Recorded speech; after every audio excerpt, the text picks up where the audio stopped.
Այն զգացողությունը, երբ գիշերը դառնում է զուգարան տանող անվերջ միջանցք, ծանոթ է ձեզ, իսկ դուք գիտեիք, որ շագանակագեղձի ամենաթանկարժեք դեղամիջոցները, որոնց վրա տարեկան ծախսվում են 100 հազարավոր դրամներ, հաճախ ոչ միայն չեն լուծում խնդիրը, այլև, ըստ հետազոտությունների, կարող են հանգեցնել տղամարդկային ուժի կորստի։ Ինչու են բժիշկները լռում այս մասին, երբ նշանակում են դրանք։ Այսօր մենք կբացահայտենք մեր պապերի մոռացված մեթոդը, որը ժամանակակից ուրոլոգներն այժմ սկսել են լուռ խորհուրդ տալ իրենց լավագույն հիվանդներին, բայց ամենակարևորը, մենք ցույց կտանք, թե ինչպես վերականգնել հանգիստ քունը և տղամարդկային արժանապատվությունը ընդամենը մի քանի շաբաթում, առանց դեղատուն մտնելու։ Թույլ մի տվեք, որ այս խնդիրը կառավարի ձեր կյանքը և գողանա ձեր քունը։ Բաժանորդագրվեք հիմա և մեկնաբանություններում գրեք ձեր քաղաքի անունը, տեսնենք, թե քանիսով ենք մենք։ Վարդանը 68-ամյա երևանցի ինժեները նայեց ժամացույցին, գիշերվա ժամը 3-ն էր։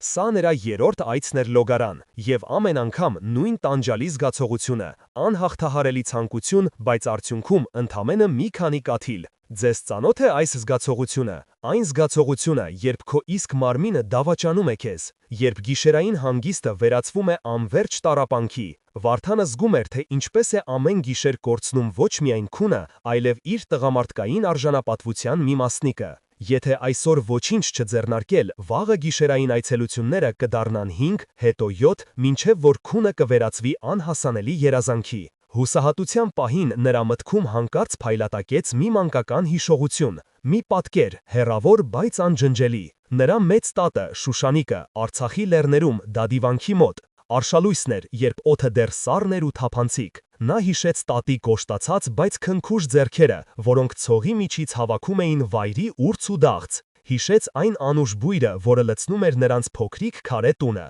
Երեկոյան ճռճռացող օջախի մոտ տատը շշնջում էր առողջության գաղտնիքներ իր մորին։ Նա խոսում էր սերմերի ու արմատների մասին, որոնք տղամարդուն ուժ են տալիս մինչև խորտ զերություն։ Ձեզ երբևէ պատմել են նման բաներ։ Ինչու ենք մենք մոռացել այդ գիտելիքը։ Ինչու ենք մենք այն փոխարինել քիմիայով։ Մի քանի շաբաթից դուք կկարողանաք քնել ամբողջ գիշեր, առանց արթնանալու, եթե միայն լսեք մեր նախնիների ձայնը։ Այդ հիշողությունից Վարդանը կտրուկ վերադարձավ իրականություն։ Ներկա, որտեղ տիեզերական տեխնոլոգիաների դարաշրջանում տղամարդիկ տառապում են այնպես, ինչպես երբեք։ Նա նայեց իր գիշերային պահարանին դրված դեղերի տուփերին։ Գունավոր, փայլուն, աներևակայելի թանկ։ Դեղեր, որոնց վրա ամսական ծախսում էր իր թոշակի գրեթե կեսը։ Ինչ էին դրանք տալիս նրան։ Ժամանակավոր թեթևացում, գլխապտույտի, սրտխառնոցի և մշտական թուլության գնով։ Այս հաբերը չեն բուժում, դրանք պարզապես քողարկում են ախտանիշները։ Դրանք ձեզ դարձնում են կախյալ, ցմահ հաճախորդ։ Եթե շարունակեք հույս դնել միայն դրանց վրա, մի օր կհայտնաբերեք, որ խնդիրը ոչ միայն չի անցել, այլև դրան ավելացել են լյարդի և սրտի խնդիրներ։ Զարմանալի է, բայց այսօր շատ առաջադեմ ուրոլոգներ փակ դռների հետևում իրենց հարազատներին խորհուրդ են տալիս հենց այն մեթոդներին, որոնց մասին շշնջում էր Վարդանի մեծ թատը։ Նրանք գիտեն ճշմարտությունը։ Նրանք գիտեն, որ կա մի բան, որն ավելի հզոր է, քան դեղագործական ընկերությունների բանաձևերը։ Եվ ահա այստեղ է սկսվում ամենացնցողը։ Գերմանիայի և Ճապոնիայի առաջատար ինստիտուտները վերջերս ուսումնասիրել են այդ հնագույն միջոցը, և նրանց եզրակացությունները ցնցել են գիտական աշխարհը։ Պարզվել է, որ այն ոչ միայն աշխատում է, այլև շատ դեպքերում գերազանցում է նորագույն քիմիական դեղամիջոցների արդյունավետությանը։ Հազարամյակների իմաստության գաղտնիքը, որը թաքնված է մի պարզ բնական պարգևի մեջ, կբացահայտվի հենց հաջորդ րոպեներին։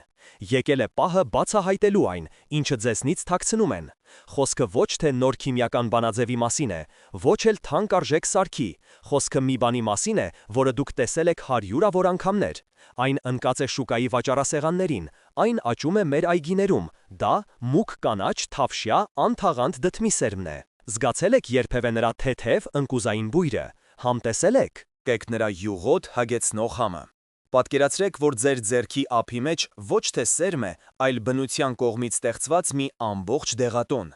Վարդանը, մեր ինժեները, հիշեց այդ համը մանկությունից։ Նա որոշեց փորձել։ Առանց մեծ հույսի, պարզապես հուսահատությունից դրդված։ Նա գնեց շուկայից ամենասովորական չբոված սերմերը և սկսեց ուտել ամեն առավոտ, մեկ բուռ։ Դուք հավատո՞մ եք, որ նման պարզ բանը կարող է օգնել։ Շատերը կասեն ոչ, եւ գիտեք ինչու։ Որովհետեւ դա ձեռնտու չէ միլիարդավոր դոլարների արդյունաբերությանը։ Եթե դուք շարունակեք անտեսել այս պարզ ճշմարտությունը, ապա դատապարտված եք մնալ դեղատների մշտական հաճախորդը, ձեր թոշակը տալով նրանց, ովքեր հարստանում են ձեր տառապանքի հաշվին։ Եկեք հասկանանք, թե ինչպես է սա աշխատում։ Պատկերացրեք ձեր շագանակագեղձը որպես փոքրիկ զգայուն այգի։ Տարիքի հետ այդ այգում սկսում են աճել մոլախոտեր, բորբոքում եւ այտուց։ Ժամանակակից դեղերը նման են քիմիական թույների։ Նրանք սպանում են մոլախոտերը, բայց միևնույն ժամանակ թունավորում են ամբողջ հողը, ձեր օրգանիզմը։ Իսկ դդմի սերմը նման է հմուտ այգեպանի։ Այն չի թունավորում։ Այն սնուցում է հողը, տալիս է նրան այնպիսի նյութեր, որոնք պարզապես թույլ չեն տալիս մոլախոտերին աճել։ Պարզ չէ արդյոք։ Ինչու են բլիշխները նշանակում թույն, երբ կարելի է պարզապես խնամել այգին։ Պատասխանը պարզ է՝ փող։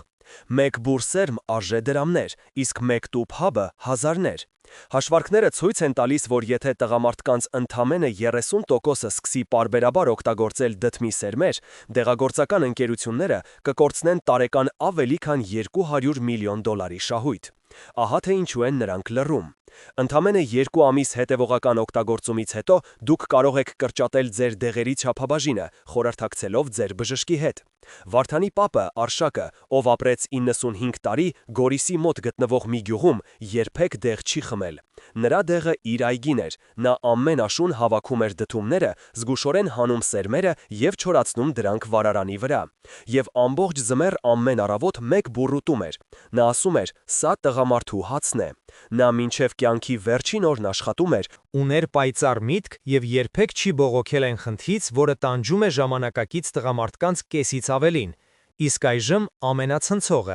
2019 թվականին Թեհերանի բժշկական գիտությունների համալսարանում անցկացվեց մի հետազոտություն։ 1431 տղամարդ 3 ամիս շարունակ օգտագործում էր դդմի սերմերի էքստրակտ։ Արդյունքները ապշեցուցիչ էին։ Նրանց մոտ ախտանիշների բարելավումը կազմել էր 47%, գիշերային միզարձակումների թիվը կրճատվել էր ավելի քան 60%-ով։ Սա ոչ թե հեքիաթ է, այլ գիտական փաստ։ Բժիշկ ուրոլոգ Կարեն Պետրոսյանը, ով աշխատում է Երևանի առաջատար կլինիկաներից մեկում, իր հարցազրույցներից մեկում խոստովանել է. «Ես իմ ամենամոտ ընկերներին եւ հարազատներին, բացի հիմնական բուժումից, միշտ խորհուրդ եմ տալիս դդմի սերմեր, որովհետեւ ես տեսել եմ դրա իրական արդյունքը։ Իսկ դուք պատրաստ եք տեսնել այդ արդյունքը»։ Վարդանը սկսեց իր փոքրիկ հետաքննությունը։ Որպես ինժեներ, նա սովոր էր հավատալ միայն թվերին։ Նա ուզում էր հասկանալ, ինչ կախարդանք է թաքնված այս սերմի մեջ, ինչպես է այն աշխատում բջջային մակարդակով։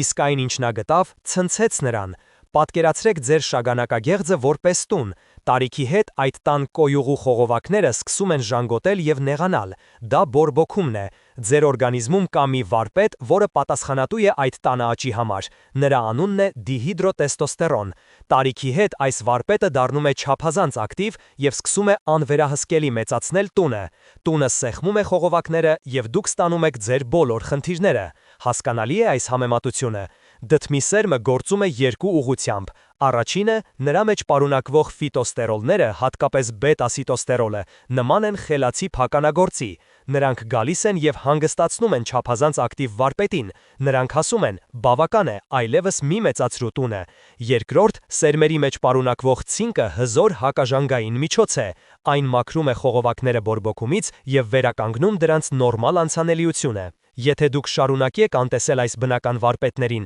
ձեր տունը կշարունակի մեծանալ, մինչև որ խողովակները լրիվ կփակվեն եւ ձեզ կսպառնա վիրահատություն։ Ցնցող փաստ։ Ըստ վիճակագրության 80 տարեկանից բարձր տղամարդկանց 90%-ն ունի շագանակագեղձի ադենոմա։ Սա համաճարակ է, որի մասին լռում են։ Վարդանը գտավ Մոսկվայի Սեչենովի անվան բժշկական համալսարանի 2017 թվականի մի հետազոտություն։ Գիտնականները պարզել են, որ շագանակագեղձի բջիջներում ցինկի պարունակությունը 10 անգամ ավելի բարձր է, քան մյուս օրգաններում։ Երբ ցինկի մակարդակն ընկնում է, գեղձը դառնում է անպաշտպան։ Դդմի սերմի ընդամենը 30 գրամը պարունակում է ցինկի օրական նորմայի գրեթե 40%-ը։ Սա ձեր ամենօրյա զրահն է։ Ընդամենը 3 ամիս անց դուք կզգաք, որ գիշերային արթնացումները կրճատվել են առնվազն կիսով չափ։ Երևանցի ուրոլոգ պրոֆեսոր Գևորգ Հասատրյանը, ով սկզբում թերահավատորեն էր վերաբերվում այս մեթոդին, որոշեց սեփական փորձը դնել։ Նա ինքն ուներ այդ խնդիրը։ Գաղտնի բոլորից նա սկսեց ամեն օր ուտել դդմի սերմեր։ Մեկ ամիս անց նա ապշած էր, իր ախտանիշները զգալիորեն թեթևացել էին։ Նա կատարեց ուլտրաձայնային հետազոտություն եւ տեսավ, որ իր շագանակագեղձի չափսերը մի փոքր նվազել են։ Դրանից հետո նա սկսեց զգուշորեն խորհուրդ տալ այն իր հիվանդներին։ Արդյունքները գերազանցեցին բոլոր սպասելիքները։ Շատերը, ովքեր տարիներով տառապում էին, վերջապես գտան թեթևացում։ Իսկ հիմա համեմատենք։ Շագանակագեղձի դեմ ամենատարածված դեղերից մեկը տամսուլոզինը արժե ամսական մոտ 8000-10000 դրամ։ Նրա կողմնակի ազդեցությունների ցանկը երկար է՝ գլխապտույտ, ճնշման անկում, ռետրոգրադ էյակուլյացիա։ Իսկ 1 կիլոգրամ դդմի սերմ արժե մոտ 3000-4000 դրամ եւ կբավականացնի գրեթե 1 ամիս։ Կողմնակի ազդեցությունները՝ 0։ Ընտրությունը ձերն է՝ շարունակել վճարել քիմիայի համար, որը թունավորում է ձեզ, թե վերադառնալ բնությանը, որը բուժում է։ Ինչպես ընդունել այս բնական դեղը, որ ստանաք առավելագույն օգուտը։ Որն է այն ոսկե բաղադրատոմսը, որը դարեր շարունակ փոխանցվել է սերնդեսերունդ։ Հիմա ուշադիր լսեք, այս բաժինը ամենակարևորն է, որովհետև նույնիսկ լավագույն դեղը կարող է թույն դառնալ, եթե այն սխալ օգտագործվի։ Շատերը լսում են դդմի սերմ եւ վազում խանութ, գնելու առաջին պատահածը։ Դա ճակատագրական սխալ է։ Դուք կարող եք ամիսներով ուտել բոված, Աղի սերմեր եւ ոչ մի արդյունքի չհասնել, կամ նույնիսկ վնասել ձեր ստամոքսը։ Հասկանում եք, թե որքան կարևոր է ճշգրտությունը։ Վարդանը, մեր ինժեները, հասկանում էր դա։ Նա մոտեցավ հարցին մանրակրկիտ, եւ ահա այն ոսկե կանոնները, որոնք նա բացահայտեց իր համար, եւ որոնք ես հիմա կփոխանցեմ ձեզ։ Սա հիմքերի հիմքն է։ Առաջին քայլ՝ ճիշտ սերմի ընտրությունը։ Ձեզ պետք են հում, չբոված, անթաղանդ, մուգ կանաչ սերմեր։ Հայաստանում դրանք կարելի է գտնել գումի շուկայում կամ մասնագիտացված չրերի խանութներում։ Երբ դուք վերցնում եք դրանք ձեռքի մեջ, դրանք պետք է լինեն մի փոքր յուղոտ, բայց ոչ կպչուն։ Գույնը պետք է լինի հագեցած, մուգ կանաչ, ոչ թե բաց դեղնավուն։ Բույրը պետք է լինի թեթև, ընկուզային, առանց հոտածության կամ բորբոսի նշույլի։ Զգուշացեք կեղծիքներից։ Եթե սերմերը չափազանց փայլուն են, հնարավոր է դրանք մշակված են յուղով, թարմ տեսք տալու համար։ Եթե շարունակեք օգտագործել սխալ, ցածրորակ սերմեր, դուք ոչ միայն արդյունքի չեք հասնի, այլև կարող եք ծանրաբեռնել ձեր լյարդը։ Երկրորդ քայլ՝ ճիշտ չափաբաժինը։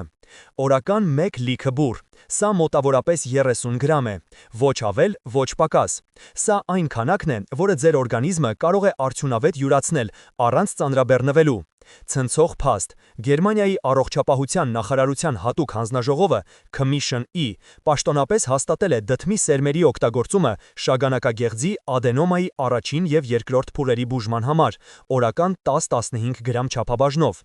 Մենք առաջարկում ենք մի փոքր ավելի բարձր դոզա, ավելի արագ արդյունքի համար։ Երրորդ քայլ՝ ճիշտ ժամանակը եւ նախապատրաստումը։ Լավագույն ժամանակը առավոտյան է, նախաճաշից 20-30 րոպե առաջ։ Դատարկ ստամոքսին ձեր օրգանիզմը սպունգի պես կլանում է բոլոր օգտակար նյութերը։ Ուտելուց առաջ սերմերը պետք է լավ ծամել, մինչև դառնան համասեռ զանգված։ Սա շատ կարևոր է։ Եթե դուք դրանք կուլ տաք ամբողջական, դրանք պարզապես կանցնեն ձեր օրգանիզմով, առանց յունացվելու։ Ինչ է տեղի ունենում, երբ դուք ծամում եք սերմերը։ Առաջին րոպեներին սկսում են ազատվել ցինկը եւ ֆիտոստերոլները։ 1 ժամ անց դրանք արդեն ձեր արյան մեջ են եւ սկսում են իրենց աշխատանքը։ 1 օր անց դուք կարող եք նկատել, որ միզարձակումը մի փոքր ավելի հեշտ է դարձել։ 1 շաբաթ անց գիշերային արթնացումները կարող են կրճատվել 1-ով։ Առաջին ամսվա վերջում դուք կզգաք զգալի թեթևացում։ Եկեք լսենք 65-ամյա Սուրենի պատմությունը Վանաձորից։ Նա տառապում էր քրոնիկ պրոստատիտով ավելի քան 10 տարի։ Ծախսել էր 1 միլիոն դրամից ավելի դեղերի եւ բժիշկների վրա։ Արդյունքը՝ 0։ Նա պատահաբար իմացավ այս մեթոդի մասին եւ որոշեց փորձել։ Սկզբում կասկածում էր, բայց հետևեց բոլոր կանոններին խստորեն։ Առաջին շաբաթը ոչինչ չզգաց։ Հիասթափվեց, բայց որոշեց շարունակել։ Երկրորդ շաբաթվա վերջում նա նկատեց, որ գիշերը 4-ի փոխարեն արթնանում է 3 անգամ։ Սա նրան հույս տվեց։ 1 ամիս անց նա արթնանում էր ընդամենը 2 անգամ։ 3 ամիս անց նա մոռացավ իր խնդրի մասին։ Նա ասում է. «Ես վերադարձա կյանք, ես նորից սկսեցի քնել, աշխատել, ուրախանալ։ Եվ այս ամենը օրական 100 դրամի սերմի շնորհիվ»։ Սա հիմնական բազային բաղադրատոմսն է։ Այն աշխատում է եւ աշխատում է հիանալի։ Բայց կան մի քանի գաղտնիքներ, որոնք կարող են կրկնապատկել եւ նույնիսկ եռապատկել այս մեթոդի ուժը։ Մի քանի հավելումներ, որոնք այս պարզ բուժումը կվերածեն անհավանական հզորության զենքի։ Պատրաստ եք իմանալ դրանց մասին։ Դուք արդեն գիտեք հիմքը, դա ձեր ամուր հիմքն է։ Բայց այն, ինչ հիմա կպատմեմ, նման է տան վրա կտուր դնելուն։ Սրանք այն գաղտնիքներն են, որոնց մասին բժիշկները չեն խոսում ընդունելության ժամանակ, պարզապես ժամանակ չունեն, կամ գուցե չեն ուզում, որ դուք չափազանց արագ բուժվեք։ Պատրաստ եք լսել։ Վարդանը, շարունակելով իր հետազոտությունը, զանգահարեց իր հին ընկերոջը։ Նա փորձառու բուսաբույժ էր, ով ապրում էր Դիլիջանի անտառներում, եւ նա Վարդանին բացահայտեց մի քանի զարմանալի նրբություններ։ Առաջին գաղտնիքը, որի մասին քչերը գիտեն, սերմերի ակտիվացումն է։ Վերցրեք ձեր օրական չափաբաժինը՝ 30 գրամ սերմ։ Երեկոյան լցրեք դրանք ապակե բաժակի մեջ։ Ավելացրեք մաքուր սենյակային ջերմաստիճանի ջուր, այնքան որ ծածկի սերմերը, եւ թողեք այդպես ամբողջ գիշեր։ Ինչ է տեղի ունենում, սերմը արթնանում է, այն կարծում է, թե գարուն է եկել եւ պետք է ծլի։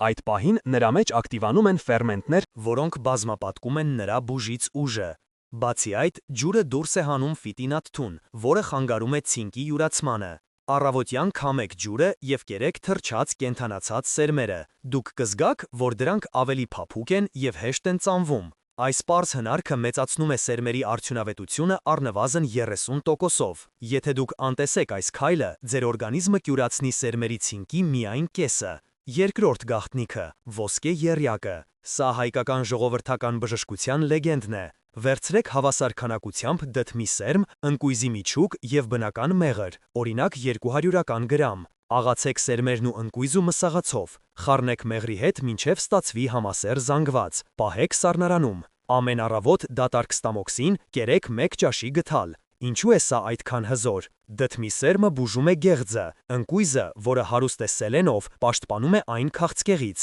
իսկ մեղրը հզոր հակաբորբոքիչ է։ Սա ձեր շագանակագեղձի համար նախատեսված սուպեր սնունդ է։ Միայն այս խառնուրդը կարող է 4-6 ամսում զգալիորեն բարելավել ձեր վիճակը։ Ցնցող փաստ։ Հարվարդի համալսարանի հետազոտությունը ցույց է տվել, որ սելենի պարբերաբար օգտագործումը կարող է նվազեցնել շագանակագեղձի քաղցկեղի ռիսկը մինչև 48%։ Երրորդ գաղտնիքը, որն օգտագործում են ամենափորձառու բժիշկները, դդմի յուղն է։ Սա սերմերի խտացված էությունն է։ Մեկ թեյի գթալ յուղը հավասարազոր է գրեթե կես բուր սերմի։ Գնեք միայն սառը սեղմուման, մուգ կանաչ յուղ մուգ ապակե շշի մեջ։ Ամեն առավոտ սերմերն ուտելուց 15 րոպե հետո խմեք 1 թեյի գթալ։ Այն ոչ միայն կուժեղացնի ազդեցությունը շագանակագեղձի վրա, այլև կմաքրի ձեր լյարդը եւ անոթները խոլեստերինից։ Ձեր շագանակագեղձը սկսում է բուժվել, իսկ որպես բոնուս դուք պաշտպանում եք ձեր սիրտը կաթվածից։ Վարդանը սկսեց կիրառել այս բոլոր մեթոդները։ Նա թրջում էր սերմերը, պատրաստում էր մեղրով խառնուրդը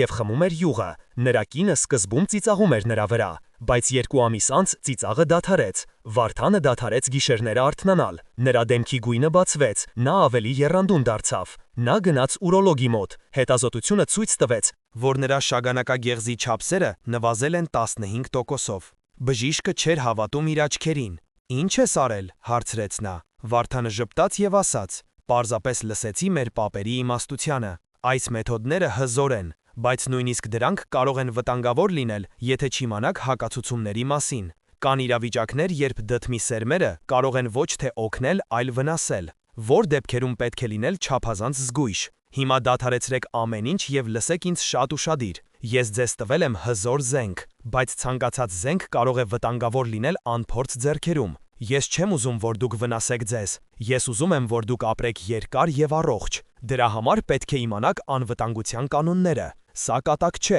խոսքը ձեր կյանքի մասին է։ Հասկանում եք սրա լրջությունը։ Վարդանը, լինելով խելացի մարդ, հասկանում էր դա։ Նա գիտեր, որ բնությունը հզոր է, բայց պահանջում է հարգանք։ Ահա այն խիստ նախազգուշացումները, որոնք դուք պարտավոր եք անգիր անել։ Առաջին եւ ամենակարևորը՝ երբեք մի զբաղվեք ինքնախտորոշմամբ։ Եթե դուք ունեք այնպիսի ախտանիշներ, ինչպիսիք են արյունը մեզի մեջ, սուր ցավը կամ բարձր ջերմությունը, անհապաղ դիմեք բժշկի։ Սա կարող է լինել ոչ թե պրոստատիտ, այլ քաղցկեղ։ Յուրաքանչյուր կորցրած օրը նվազեցնում է ձեր փրկվելու շանսերը։ Շագանակագեղձի քաղցկեղը տղամարդկանց մոտ երկրորդ ամենատարածված ուռուցքն է։ Անգործությունը այս դեպքում մահվան դատավճիռ է։ Երկրորդ նախազգուշացումը՝ չափի զգացումը։ Ես ասացի 1 բուռ, ոչ թե 2, ոչ թե 3։ Դդմի սերմերը շատ կալորիական են։ Դրանց չարաշահումը կարող է ծանրաբեռնել ձեր լեղապարկը եւ ենթաստամոքսային ղեղձը։ Եթե դուք ունեք լեղաքարային հիվանդություն կամ պանկրեատիտ, սկսեք ընդամենը 1 թեյի գթալից։ Եվ ուշադիր հետևեք ձեր ինքնազգացողությանը։ Եթե զգում եք ծանրություն կամ ցավ աջ կողատակի հատվածում, անմիջապես դադարեցրեք։ Ավելի լավ է դանդաղ գնալ, քան ընդհանրապես չհասնել տեղ։ Մի քանի շաբաթվա ընթացքում դուք կհասկանաք ձեր օրգանիզմի համար օպտիմալ չափաբաժինը։ Երրորդ՝ դեղերիվեք փոխազդեցությունը։ Սա կենսականորեն կարևոր է։ Եթե դուք ընդունում եք արյունը ջրիկացնող դեղամիջոցներ, օրինակ վարֆարին կամ ասպիրին, Եղեք չափազանց զգույշ։ Դդմի սերմերը նույնպես ունեն արյունը ջրիկացնող հատկություն։ Դրանց համատեղ օգտագործումը կարող է առաջացնել արյունահոսություն։ Անպայման խորհրդակցեք ձեր բժշկի հետ։ Նա կարող է կարգավորել ձեր դեղերի չափաբաժինը։ Սա այն դեպքն է, երբ ինքնագործունեությունը կարող է ողբերգության հանգեցնել։ Վարդանը սկսեց վարել առողջության օրագիր։ Դա հանճարեղ գաղափար էր։ Վերցրեք սովորական տետր։ Ամեն օր գրի առեք մի քանի պարզ բան։ Քանի անգամ եք արթնացել գիշերը։ 10 բալանոց սանդղակով որքան էր ցավը կամ անհարմարությունը։ Ինչպես էիք ձեզ զգում ընդհանուր առմամբ։ Սա կօգնի ձեզ տեսնել իրական պատկերը։ Դուք կտեսնեք, թե ինչպես է ձեր վիճակը բարելավվում շաբաթ առ շաբաթ։ Սա ձեզ կտա մոտիվացիա շարունակելու համար։ Եվ ամենակարևորը, եթե հանկարծ վատ թարացում լինի, դուք անմիջապես կնկատեք դա։ Եվ վերջապես հիշեք համբերության մասին։ Սա կախարդական հապ չէ, այն չի աշխատում մեկ օրում։ Բնական բուժումը պահանջում է ժամանակ եւ հետևողականություն։ Մի հանձնվեք, եթե առաջին շաբաթվա ընթացքում հրաշք տեղի չունենա։ Ձեր օրգանիզմը տարիներով կուտակել է խնդիրներ։ Տվեք նրան ժամանակ վերականգնվելու համար։ Դուք կառուցում եք ձեր առողջության ամրոցը քար առ քար։ Դա դժվար է, բայց արդյունքը արժե դրան։ Բայց ինչպես այս բուժումը դարձնել ոչ թե պարտականություն, այլ ապրելակերպ։ Ինչպես ստեղծել մի համակարգ, որը կպաշտպանի ձեզ ոչ միայն պրոստատիտից, այլև տասնյակ այլ տարիքային հիվանդություններից։ Դուք ստացաք բանալիները, բայց բանալիները բավարար չեն, պետք է իմանալ, թե ինչպես վարել մեքենան։ Դդմի սերները ձեր բուժման շարժիչն են, բայց որպեսզի մեքենան երկար ծառայի, նրան պետք է լավ վարելիք, պարբերական խնամք եւ հմուտ վարորդ։ Հիմա մենք կխոսենք այդ ամենի մասին։ Մենք կստեղծենք ձեր անձնական առողջության ճանապարհային քարտեզ։ Պատրաստ եք ճանապարհ ընկնել։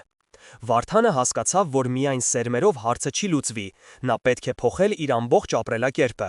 Նա սկսեց սնունդից։ Ձեր շագանակագեղձի ամենամեծ թշնամիներն են կարմիր միսը, կենդանական ճարպերը եւ շաքարը։ Դրանք բորբոքում են առաջացնում, իսկ ձեր լավագույն ընկերները բանջարեղենն ու կանաչին են։ Հատկապես կարևոր են լոլիկը, բրոկկոլին եւ նուռը։ Լոլիկը, հատկապես ջերմային մշակումից հետո, հարուստ է լիկոպինով։ Սա հզոր հակաօքսիդանտ է, որը պաշտպանում է գեղձը քաղցկեղից։ Ամեն օր կերեք մի գթալ տոմատի մածուկ կամ խմեք մի բաժակ լոլիկի հյութ։ Եթե շարունակեք սնվել ճարպոտ խորովածով եւ քաղցրավենիքով, ձեր բուժումը նման կլինի ջուրը դույլով տեղափոխելուն։ Ահա մի պարզ, բայց հզոր բաղադրատոմս՝ տղամարդու ապուր։ Վերցրեք 2 միջին չափի լոլիկ, 1 գլուխ սոխ, 2 պճեղ սխտոր եւ մի փոքր կտոր կոճապղպեղ։ Մանր կտրատեք եւ շոգեխաշեք ձիթապտղի յուղով։ Ավելացրեք մի բաժակ ջուր կամ բանջարեղենի արգանակ։ Եփեք 15 րոպե։ Վերջում ավելացրեք մի բուռ թարմ մաղադանոս եւ համեմ։ Այս ապուրը լիկոպինի, հակաբորբոքիչների եւ վիտամինների իսկական պայթյուն է։ Շաբաթական 3-4 անգամ այս ապուրն ուտելը զգալիորեն կարագացնի ձեր ապաքինումը։ Երկրորդ կարևոր կետը շարժումն է։ Ձեր շագանակագեղձի մյուս թշնամին նստակյաց կյանքն է։ Երբ դուք նստում եք, արյունը կանգ է առնում փոքր կոնքի օրգաններում։ Սա իդեալական պայմաններ է ստեղծում բորբոքման համար։ Պետք չէ մարաթոն վազել։ Բավական է ամեն օր 30-40 րոպե քայլել արագ տեմպով։ Դա բարելավում է արյան շրջանառությունը 60%-ով։ Իսկ ամենաօգտակար վարժությունը կեգելի վարժությունն է։ Պատկերացրեք, որ ուզում եք կանգնեցնել միզարձակումը։ Լարեք այդ մկանները, պահեք 5 վայրկյան, հետո թուլացրեք։ Կրկնեք օրական 20-30 անգամ։ Ոչ ոք չի տեսնի, թե ինչ եք անում, բայց դուք կզգաք արդյունքը։ Այս վարժությունը ուժեղացնում է կոնքի հատակի մկանները, բարելավում է արյան հոսքը դեպի գեղձը եւ նույնիսկ բարձրացնում է պոտենցիան։ Եվ երրորդը՝ ձեր մտքերը։ Ստրեսը արտադրում է կորտիզոլ հորմոնը։ Կորտիզոլը թուլացնում է իմունային համակարգը եւ ուժեղացնում բորբոքումը։ Դուք կարող եք ուտել ամենաօգտակար սնունդը, բայց եթե անընդհատ նյարդայնանում եք, դուք ձեր ձեռքով եք քանդում ձեր առողջությունը։ Գտեք հանգստանալու ձեր եղանակը։ Ոմանց օգնում է աղոթքը, մյուսներին երաժշտությունը, երրորդներին թորների հետ խաղալը։ Ամեն օր 15 րոպե հատկացրեք լիակատար հանգստի։ Պարզապես նստեք հարմարավետ, փակեք աչքերը եւ խորը շնչեք։ Զգացեք, թե ինչպես է լարվածությունը լքում ձեր մարմինը։ Վարդանը սկսեց իր օրը ոչ թե սուրճով, այլ մի բաժակ տաք ջրով եւ կիտրոնով։ Հետո 30 րոպե քայլում էր այգում։ Նախաճաշին ուտում էր թրջած սերմերը եւ մեղրով խառնուրդը, ճաշին տղամարդու ապուրը։ Երեկոյան կնոջ հետ նարդի էր խաղում եւ լսում էր իր սիրելի Կոմիտասին։ Նա ոչ միայն բուժեց իր պրոստատիտը, նա նիհարեց 5 կիլոգրամով։ Նրա ճնշումը կարգավորվեց։ Նա սկսեց ավելի լավ քնել եւ ավելի շատ ժպտալ։ Նա վերագտավ ոչ միայն առողջությունը, այլև կյանքի ուրախությունը։ Դուք արդեն գիտեք գրեթե ամեն ինչ։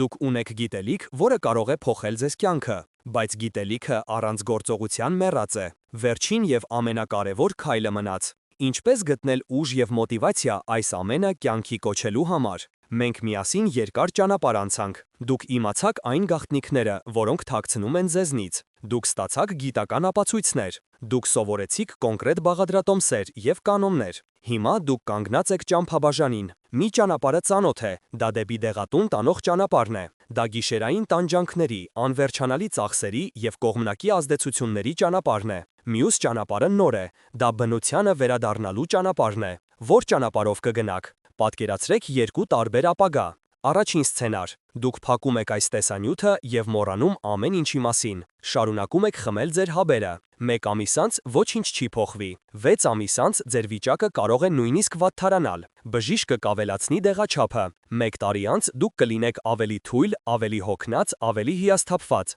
Ձեր կյանքը կպտտվի զուգարանի եւ դեղատան շուրջ։ Սա այն ապագան է, որը դուք ուզում եք։ Եթե ոչինչ չանեք, դուք կորցնում եք ոչ թե օրեր, այլ ձեր կյանքի որակյալ տարիներ։ Երկրորդ սցենար. դուք այսօրվանից սկսում եք գործել։ Դուք գնում եք ճիշտ սերմերը։ Դուք սկսում եք ձեր առավոտը 1 բուռ կենդանի ուժով։ 1 շաբաթ անց դուք կնկատեք, որ գիշերը 1 անգամ պակաս եք արթնանում։ Սա ձեզ հույս կտա։ 1 ամիս անց դուք կզգաք զգալի թեթևացում։ Դուք կսկսեք ավելի լավ քնել։ 6 ամիս անց դուք կարող եք մոռանալ ձեր խնդրի մասին, բայց սա դեռ ամենը չէ։ Դուք կզգաք էներգիայի այնպիսի հոսք, որը վաղուց չէիք զգացել։ Ձեր մտքերը կպարզվեն։ Դուք կսկսեք նորից վայելել կյանքը։ Վարդանը ընտրեց երկրորդ ճանապարհը։ Այսօր նա 70 տարեկան է, բայց նա իրեն զգում է 50-ի չափ։ Նա ոչ միայն հաղթեց պրոստատիտին, նա սկսեց նոր կյանք։ Նա իր թոռներին սովորեցնում է շախմատ խաղալ։ Նա կնոջ հետ ամեն շաբաթ գնում է թատրոն։ Նա նորից սկսեց նկարել, ինչը նրա երիտասարդության հոբբին էր։ Նրա ընկերները զարմացած հարցնում են. «Վարդան, ո՞րն է քո գաղտնիքը»։ Նա ժպտում է եւ ասում. «Իմ գաղտնիքը հողի մեջ է, արևի մեջ է, մեր պապերի իմաստության մեջ է»։ Ձեր առողջությունը ձեր ձեռքերում է։ Ոչ մի բժիշկ, ոչ մի դեղ չի կարող անել այն, ինչ դուք կարող եք անել ձեզ համար։ Սիրել ձեր մարմինը, հոգ տանել նրա մասին, սա ոչ թե պարտականություն է, այլ ինքնահարգանքի բարձրագույն դրսևորում։ Բնությունը մեզ տվել է ամեն ինչ, առողջ լինելու համար։ Գիտությունն այսօր մեզ օգնում է հասկանալ այդ պարգևների ուժը։ Մենք պետք է միայն ընդունենք այդ պարգևները երախտագիտությամբ։ Ես խնդրում եմ ձեզ, մի պահեք այս գիտելիքը միայն ձեզ համար։ Եթե այս տեսանյութը օգտակար էր ձեզ համար, կիսվեք այն ձեր ընկերների, եղբայրների, հայրերի հետ։ Գուցե այս պարզ խոսքերը փրկեն ինչ-որ մեկի կյանքը կամ գոնե վերադարձնեն նրա հանգիստ քունը։ Գրեք մեկնաբանություններում ձեր փորձի մասին։ Ձեր պատմությունը կարող է ոգեշնչել հազարավոր մարդկանց։ Բաժանորդագրվեք մեր ալիքին, որպեսզի բաց չթողնեք նոր, ել ավելի հզոր մեթոդները։ Դուք կանգնած եք նոր, առողջ եւ երջանիկ կյանքի շեմին։ Առաջին քայլը ձերն է։